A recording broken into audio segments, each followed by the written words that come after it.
You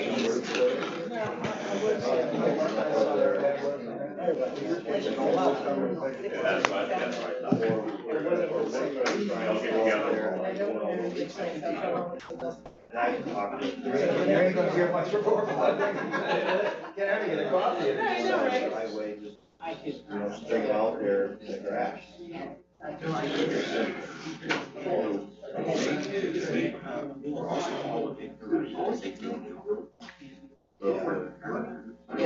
building it works. Do you have a marker? Yeah, a marker.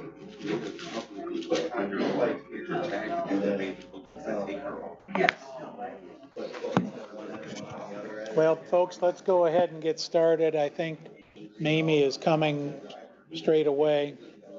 If you would, please silence any device that's prone to ringing. And if you're on the phone and you're going to be in here, you need to terminate your telephone conversation. We'll call the meeting to order. If you wish to join us in the, sir, we're starting our meeting. Thank you. If you wish to join us in the invocation or the pledge, please rise. Michael. Please join with me. Dear Heavenly Father, we come to you today with humble hearts, thanking you for your goodness and for your promise, kept in the death and the resurrection of your Son. And on this Maundy Thursday, we are reminded of the commandment that you put into action to love one another as you have loved us. Now we ask for your wisdom, your guidance, and your support as we conduct the business of the county. Help us to engage in meaningful discussion. And lastly, may this weekend not pass without each of us pondering on the true meaning of Easter. We pray all of this in your holy, precious name. Amen. Amen. Thank you, Terry. The flag is in the front. Please recite after me. I pledge allegiance to the flag of the United States of America and to the republic for which it stands, one nation, under God, indivisible, with liberty and justice for all. Okay, thank you both. Ma'am. I asked Commissioner Jenkins to put a time. Can we do that during the committee report? Okay, Thank you. Madam Clerk. Bell, Here. Curran, Here. Freeling, Present. Harrison, Pinkelman, Here. Majerick, Here. Ott, Hitchford, Here. Walrath, Here. Werfel, here, Yarborough, She's here. Yarborough, I'm present. Elliott, I'm here too. 10 present and 2 absent. Okay, thank you. Minutes from 2 weeks ago. I'll make a motion that we approve the minutes from 2 weeks ago. Moved by Pitchford. Is there support? Support. Supported by Freeling. All in favor signify by saying aye. Aye. Opposed, same sign. Minutes are approved. Madam Clerk, we have some communications. You received one communication from the Berrien County MSU Extension, an email on the Michigan State University Extension's upcoming events in Berrien County, received on March 30th. That's all. Thank you. Next thing on the agenda is public comments. And this would be just about resolutions. And that would include the added one, which is the very last one on the packet, which I think is the critical bridge resolution ending in 4181. Anybody have anything they'd like to share about resolutions on the agenda? Okay, is there a motion to approve the agenda, including the added resolution ending in 4181? So moved. Moved by Freeling, supported by Volrath. Discussion. Hearing none, will the clerk please call the roll? Curran. Yes. Freeling. Yes. Pinkelman. Yes. Majerick. Yes. Pitchford. Yes. Walrath. Yes. Werfel. Yes. Yarborough. Yes. Bell. Yes. Elliott. Yes. Mr. Chair, you have 10 yeas. Thank you. We'll go to committee reports. I'll note at the outset, I had some court business to take care of, which I'll brief you all on later when Brian gets back. Nothing bad, just required my attention, so I wasn't able to rotate around today. But with that, Michael, Yeah, PHS. today we had a busy schedule. And we approved the minutes, and thank you. Approved no resolutions, and then finally, we approved advanced step hire for the court. Asked Carrie through emails if this was in the budget, and that they're replacing someone, and it's actually a reduction in the salary. Also, per diems are due today. And that's my report. Thank you. And I have the per diem folder. I think, I'm guessing everybody's turned them in by now, but if not, just get it to me if you can before we go home. Admin, Jim. Thank you, Matt. First in to see us this morning was Under Sheriff Chuck Height, and Commissioner Volrath would like to report out on that. Thank you, Jim. Yeah, Chuck was in this morning, and should have gotten a copy of the emailed report from the sheriff's office for the month of February. We do have 6 new, they were candidates when we met them few months ago, and they're almost ready to be on the road now. 6 new officers, and the guys who are working all the overtime out on the road right now, welcome them with open arms and happy to have them. 34,000 meals again last month, so they're still cooking it up down there. Traffic stops, 681, and 268 tickets were written on those. We welcome the full-time jail deputy, Antonio Rice, to the sheriff's office. And also said goodbye to Chief Deputy Robert Boyce, 28 years with the department. He's headed to retirement, and wish him well. I learned a lot from him out at the EOC and drills and things. Good officer, and I already see him go, but wish him well in his retirement. A lot of information in here, and take a look at it and read it over. Question? Or do you still have more? Yes, I have some resolutions. Okay, is Boyce done now, or is he gonna come around again, or? No, he's gone. No, he's done at the office. He's gotta use some time as in the contract. So that'll probably, I think, there's something we'll be going to do. I'm sure. Bring the chief in? Yes. Okay, that's good. Okay, sorry. Okay.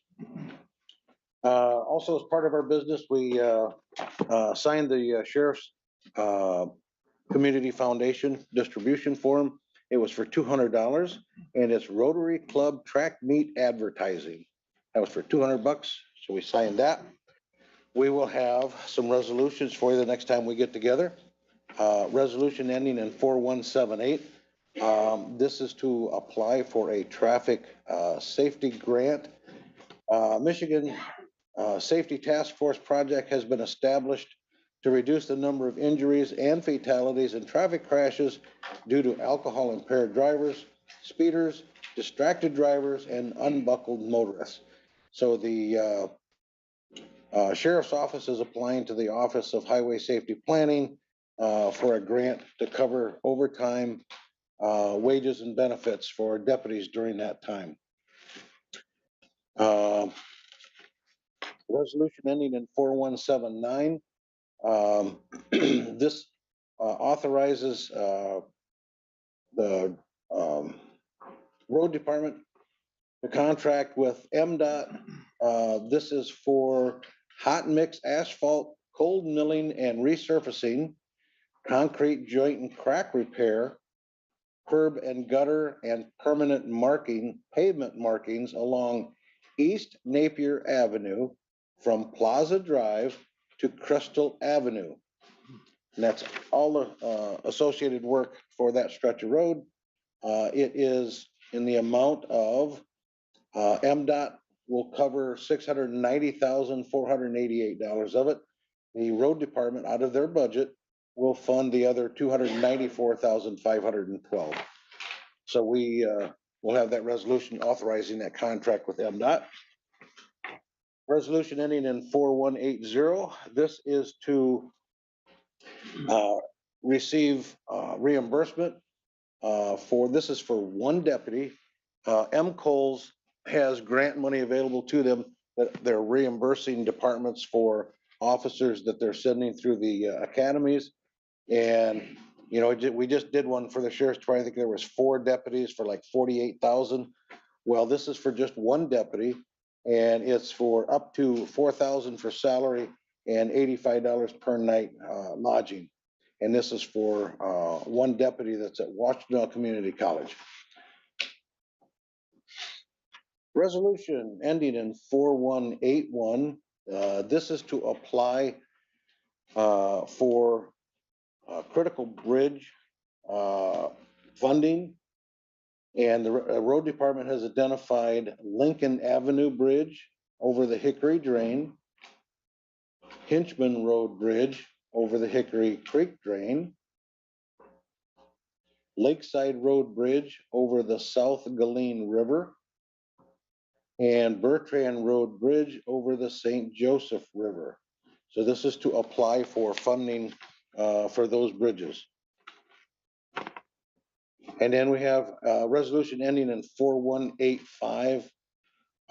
This authorizes a contract between the Sheriff's Department and Eau Claire Public Schools for a resource officer.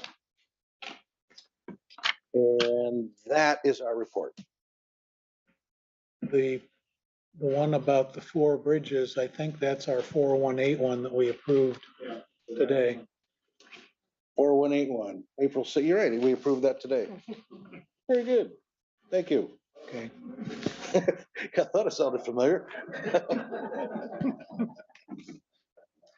Like Yogi Berra would say, it's deja vu all over again. Okay, any questions for admin?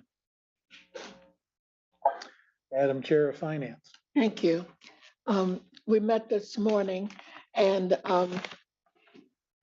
started out with Todd Rainey, who is with our vehicles and our garage and all of those things. And this is not, this is normal for what we do. There were 11 vehicles that need to be replaced. And as you know, we're ordering things a year or 2 ahead to try to get them. And just today, 2 cars came up, not today, but the last couple of days, 2 cars became available.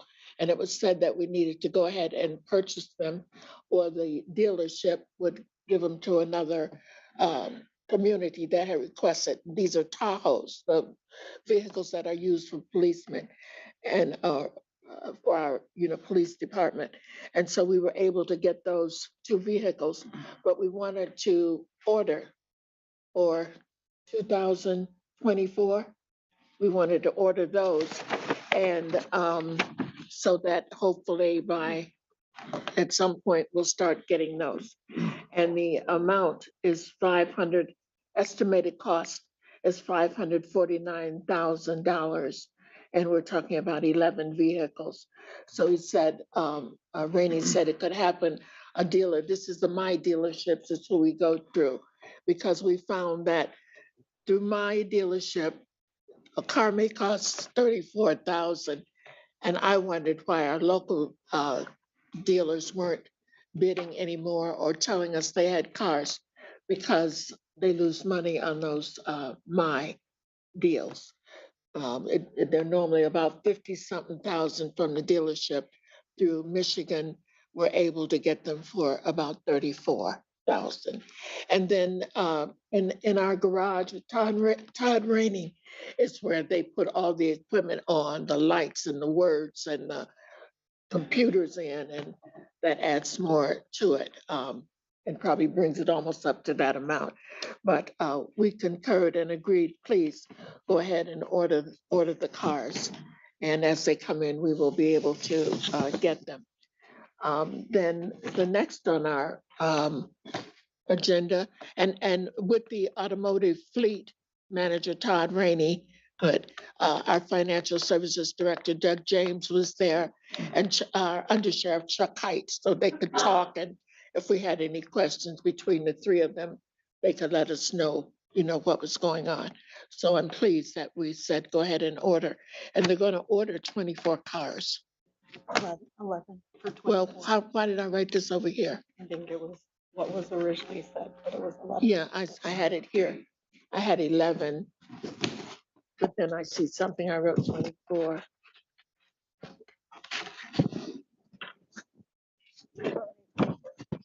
Oh, for the year. Thank you. Okay, and that's what I did. That's where I got that from. There it is right there, 11 at 5:49. Okay, so that's about the cars. And then the next was our printing and binding manager, Julie Cochran. She wanted to order a monochrome high-speed copier printer.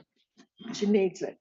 The machine that she has is over 10 years old, steady being repaired and fixed. And if it stops, then we're going to be in real trouble with all the things that are printed. And so we didn't quite know, it was not budgeted for. It was put on the budget list, but it was removed.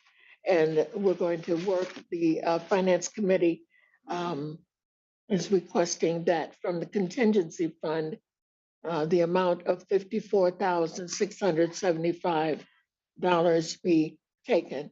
This was sent out for bids, and the lowest bidder, Julie Cochran, will be very satisfied with, is Canon Solutions, and she has other equipment from them, and she's pleased with everything that they do, the maintenance, the delivery, the questions that she can ask. And so buying it outright will make it $54,675.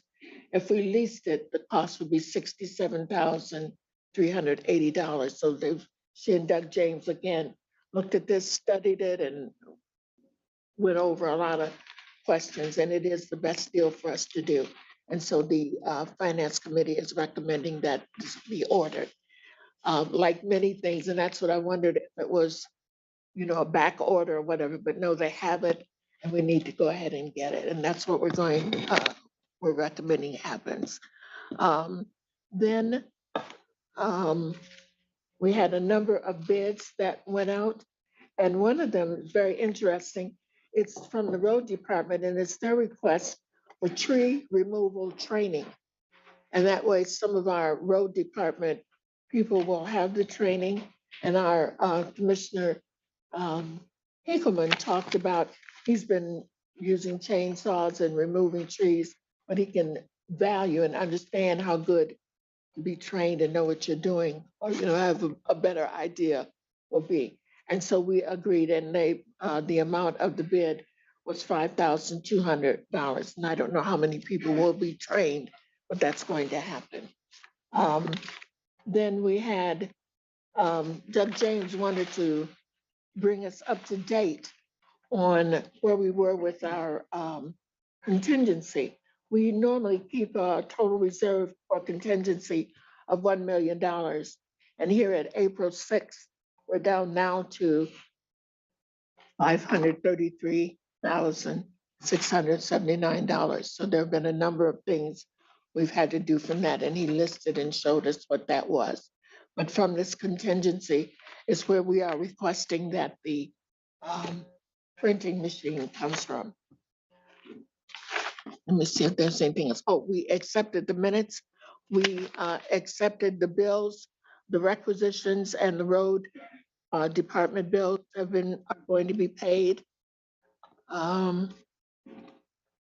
Yes, and our director of our drain commissioner, Christopher Quattring, came in and talked to us. He wanted to bring us up to date on the condition after the storm yesterday, the condition of Berrien County and what was going on.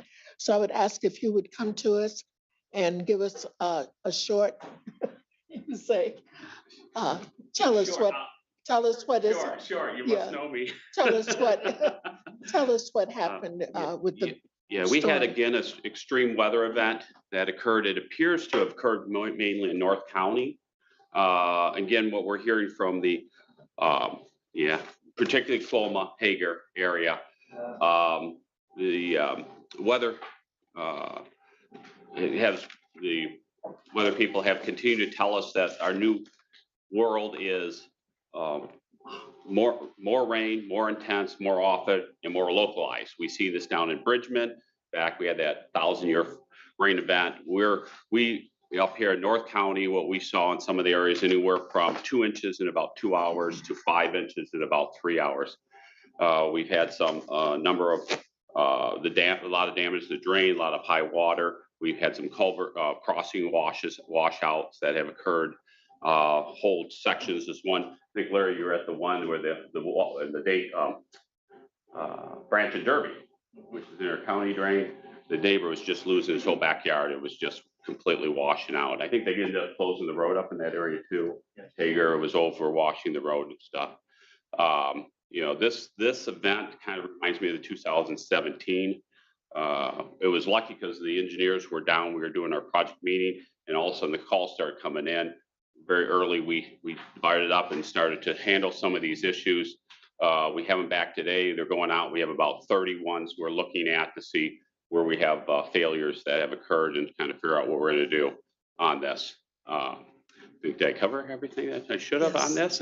And Okay. you said you got lots of, Oh my God, we got lots of calls. So they're claiming a lot, but I'm gonna say, yeah, the phone was ringing off hook. All three people in the staff in our staff were out. We're defending calls, Kathy, Janine, and Kelly all day long. It just continued to ring. And we got emails, continued emails. So it was quite a day for all of us. So, thank you, thank you, Thank you. sir. was that brief enough? Was it? Thanks, Thank you Christopher. very much. Just real quickly, I'd just like to add, are you finished, maybe or not? Are you finished? Yes. Okay. I just wanted to say real quickly that, you know, for everybody, I'm concerned about contingency. You know, we've already gone through, we're only through the first quarter. And that 534,000 that she quoted is only, that was actually before the copy machine was bought. And so that'll go through another 10% of that contingency budget.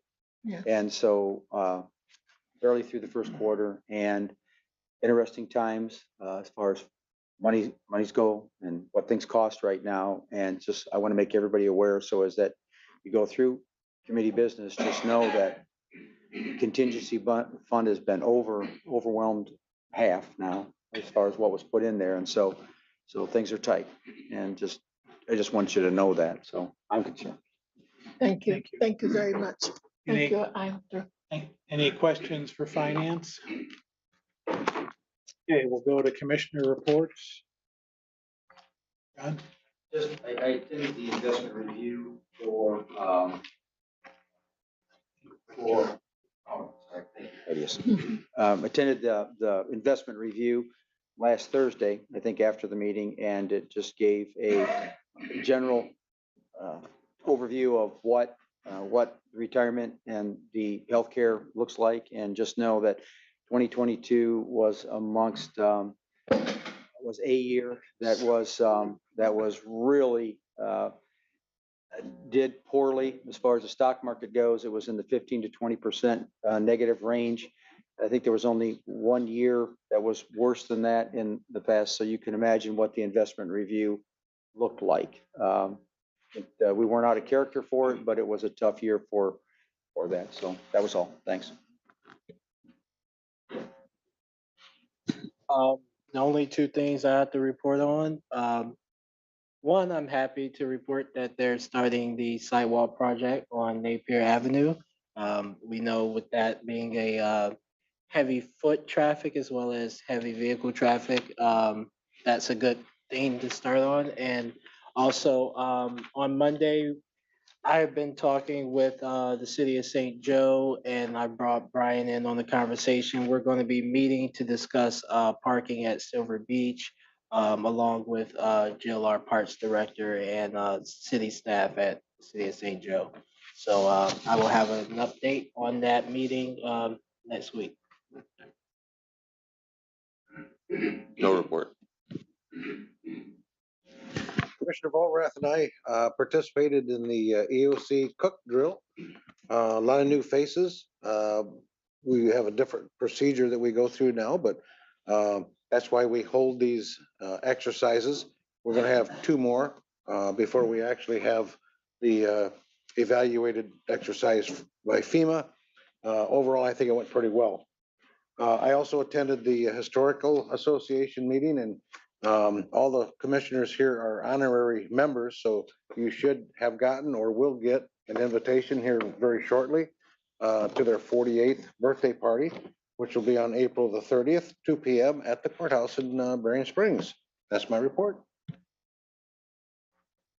I did attend the drill this week with Jim, and it was very interesting because we've got a lot of new people. It's the first one we've had in, I think, since 2019, since 2020 was canceled. So it's been a few years, but we got a lot of bugs to work out. But we have at least one more drill before we get scored on it. But we are one of the top safety counties in the state, so everybody's looking for us to stay on top like we have been, and I think we should.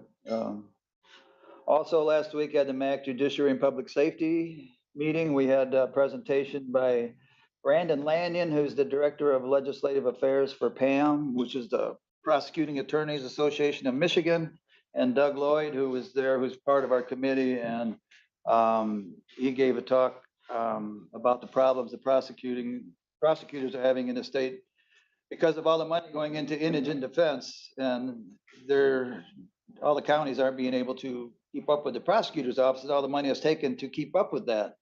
They're pouring hundreds of $1 millions for indigent defense, and then the counties are trying to keep up with the prosecutor's office on their own. So what they're asking MAC to support right now is they're asking the governor for $200 million for the Prosecutors Association of Michigan to try and offset all the money that's going in for the indigent defense. So that should be pretty interesting. They're asking that just as a line item, budget item, because they're just falling that far behind. And then also the 911 QA, we had a nice presentation, and Caitlin kind of ran us through. We had a call that was critiqued, and then she kind of went over with us how it's scored and how each call is scored, and they have to meet certain criteria on each call and things they have to say and things they have to ask, the questions they have to ask. And that was pretty interesting, is how deep that goes into every part of that call. So that was pretty interesting, and that's my report. I had the MAC Ag and Tourism meeting this week, and we had a great presentation from the MSU Extension offices on solar ordinances. I'd actually recommend that maybe we consider having maybe Julie come in and do the presentation for a committee of the whole. It's becoming more and more prevalent in the state of Michigan. They're going after ag land to put that on. And one of the things I found out that I didn't know was that ag land becomes not ag land after solar gets put on it. It ruins the land. You can't grow on it again. So so there's an importance in having ordinances on it. And I think it would benefit all of our townships to hear some of that information as well. Also, I was the admin committee member that attended the road asset management training. That was a very exciting Zoom call. I had a lot of coffee during that. But we're as a county, our asset management obviously is doing very well. And it was good training to learn how all of that works. And then lastly, I just want to thank everybody for your support and well wishes as I moved my daughter the last number of weeks. That's where I was. That's why I was gone. So that was a successful trip. Glad to be home. I have nothing to report. However, Niles is also changing its sidewalks, ripping all the bricks out and the planters, and I'm enthused and excited to see what they put back in. And so coming weeks, it's going to be kind of tricky to get through that town. from that money? So my report, we did have a BC Bit meeting last Thursday, and so myself, Commissioner Bell, and Commissioner Kern attended that, and we had some brief updates on the Robin Grant efforts. And while I knew of 2 applications that had gone in that included part of Berrien County, we've learned now that 4 applications from 4 ISPs actually went in for Robin Grant consideration. And so we're hopeful that we will hear something sometime in July. There's no update yet from the MyHigh office as to those applications or any additional amendments to the timeline. So I'll continue to say hopefully by July, we'll hear something. We also had a brief presentation from the road department. One of the things that BC Bit has been trying to do is to coordinate permitting and streamlining it for those that may be coming in to do the permitting process to install infrastructure like fiber along a road right of way. And so the road department shared some of their fee structure, how they approach working with those contractors to be able to respond in a timely manner for those contractors coming in to do business within Berrien County. The other thing that we received an update on was from DCS Technologies. That's the contractor that we hired to do some of the mapping along with Merit. But DCS is much more focused, much more granular, telling us parcel by parcel. He's also been working on challenging the FCC's fabric that is tie-barred to the BEAD grant dollars that will be coming from the federal government. We are the first, if not the only county in the state that has actually completed the challenge submittal process. And Chris here from DCS Technology announced that there were 1,724 challenges that were submitted, parcels that were claimed to be served by the FCC that are actually being challenged by Berrien County as being unserved. And so that would potentially allow us to have that much more opportunity for funding from these different grants. Just to give you an idea, that's 3% of the households within Berrien County. So it's a significant difference. And so then we also were talking a little bit about some of the legislation that is going through at the state level, getting an update on that from a House bill perspective. And then we also talked about the roadmap that Berrien BC Bit wants to bring forward to this full board of what broadband efforts we would maybe make recommendation for this board to consider moving forward, kind of to mirror what the state has as their roadmap. And then last but not least, I just want to make everybody aware, you can go on Berrien County's website. There's an interactive map on the BC Bit page that will actually show you parcel by parcel what parcel is served by a current provider for internet and different proposed areas of service funding that we're utilizing for those additional grant dollars. We used it for Robin and we'll continue to use it for those other grants that may be moving forward. So that's my report. Thank you. I have no report. Okay. We don't have an administrator's report today, so we'll go to general public comments.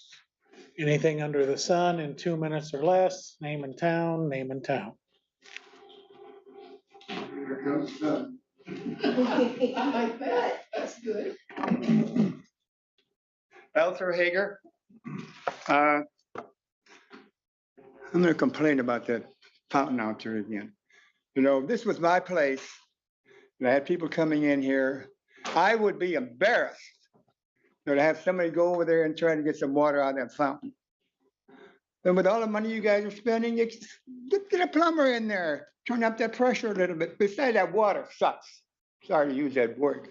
I already complained to the guys down the street down here, city water, and it's got so much disinfectant in there. It's unbelievable. I go to the South Shore Racquet Club. They get their water out of this same tower that everybody else does. I go in there and I flush it urinal, right? And that smell is just unbelievable. And I complained about it. I said, well, they had a guy out there checked it or whatever. He said it's within scale or something, 1.7. So I suggest get somebody out there and fix that thing, or put, like at South Shore, they got a water filtration system. So when I fill up my water bottle, I don't have that smell in there. But when I go to the jar and flush the toilet, unbelievable. These people, you ought to be able to go to the kitchen and drink that water without having that smell in there. Okay, another thing I want to talk about is there's a tax, 6% sales tax on gasoline. Our state, they got about $9 billion of low. Instead of reducing the state income tax, they're going to spend the money here and there because they figure that's, well, the 6% sales tax, it's added on, it's $1 a barrel, gallon, that's 6 cents, right? $2 a barrel, that's 12 cents. $3 a barrel, that's 18. $4, that's 24 cents. 2 minutes, sir. Extra money. Okay, thanks. Thanks, Mr. Pelzer. Anyone else wish to be heard? Okay, other business. Anyone have any? Announcements, reminders, closed tomorrow for spring break. And remember the other reasons for the season. Good Friday. Yes, ma'am. I can say it. Well, and I believe we were reminded last week, Passover, and it's spring. Time for thinking about things growing and rebirth. And so I guess if we're ready to adjourn, I'll wish you all a safe and happy Easter